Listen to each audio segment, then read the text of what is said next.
Welcome back, everybody. This is the Now Morning Show right here on TTT, also on Talk City 91.1 FM, and of course, streaming live on Facebook at the Now Morning Show Facebook page. Remember, like, follow, share, tell your friends, tell everybody. That's how you stay with us every morning if you are looking at us online, wherever you are in the world. Now, we're going to have a very interesting conversation that may spark some controversy, but with me this morning is Daniel Francis. He's a personal development coach at Rebit Limited, and we're going to speak about bridging the gap between millennials, I'm tying up my words there, and boomers. Now, just the phrase boomer sometimes send people from that generation in a tizzy. Some of them take offense to it. Immediately. I mean, it's really just an age range between about 50 to 70 to kind of categorize us.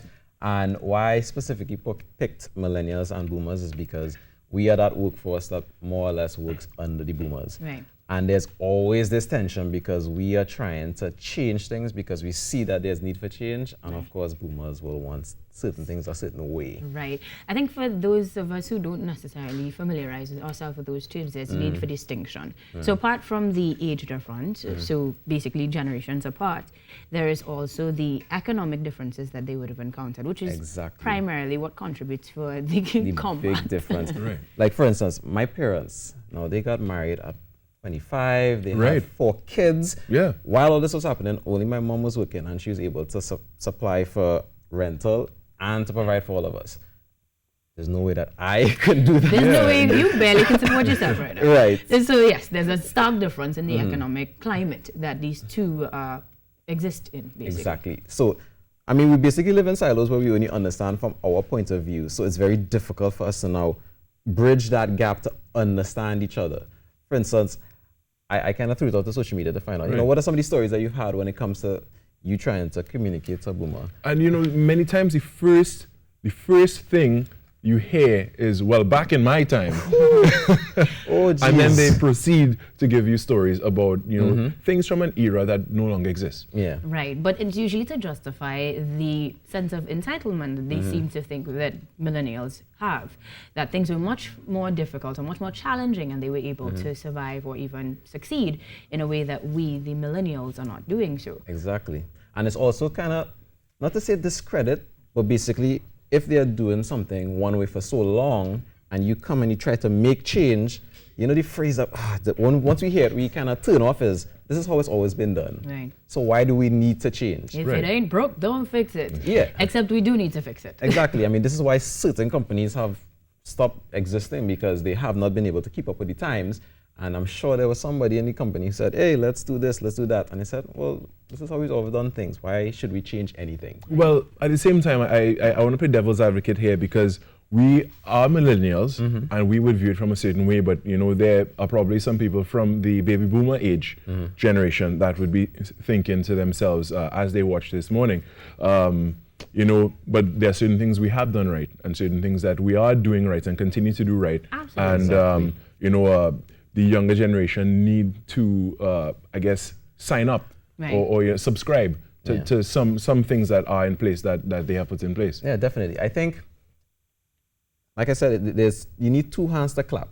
It can't just be the boomers doing everything and the millennials aren't trying to change. Like on our end, we need to cut the privilege. We come in with this entitlement where we believe that, I have the degree, I have whatever the certain certification is, and I deserve to be a manager in a year, just for example. Right. But on the boomers' end, sometimes they need to understand that we don't want to we want to be heard, but we want to know that when you're listening, you're actually putting things in place, not just patronizing us. Right. That patronizing effect, it's the lack of respect really just makes us switch off just like that.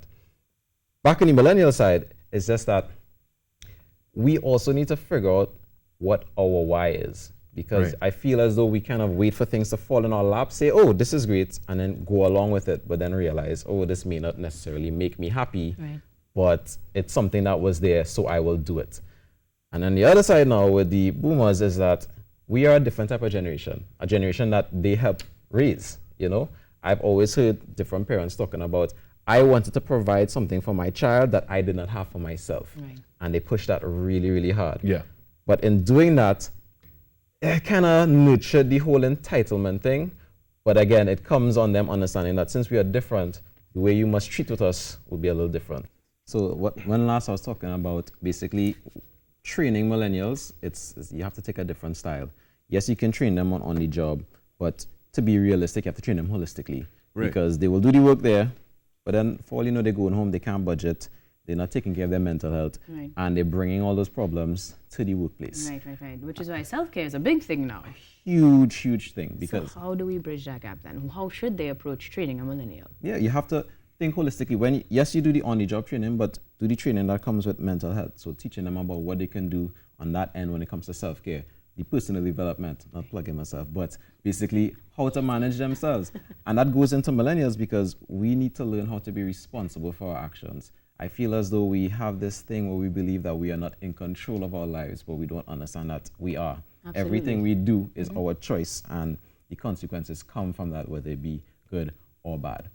But I mean, at the end of the day, I think really it just comes down to effective communication. Right. If you can't communicate with each other, then we're not going to get the innovation, we're not going to get the change, we're not going to be able to build the society together.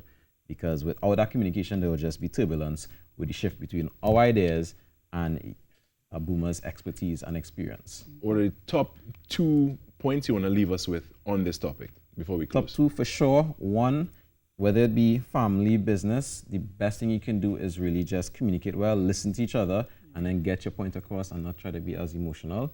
And basically just understand that it's not just one or the other. We both need to work on ourselves in order to chart a way forward. That is a fantastic way to end this. Thank you so much, Daniel Francis of Readbit Limited. He's a personal development coach. You can find him on Instagram at Readbit Limited.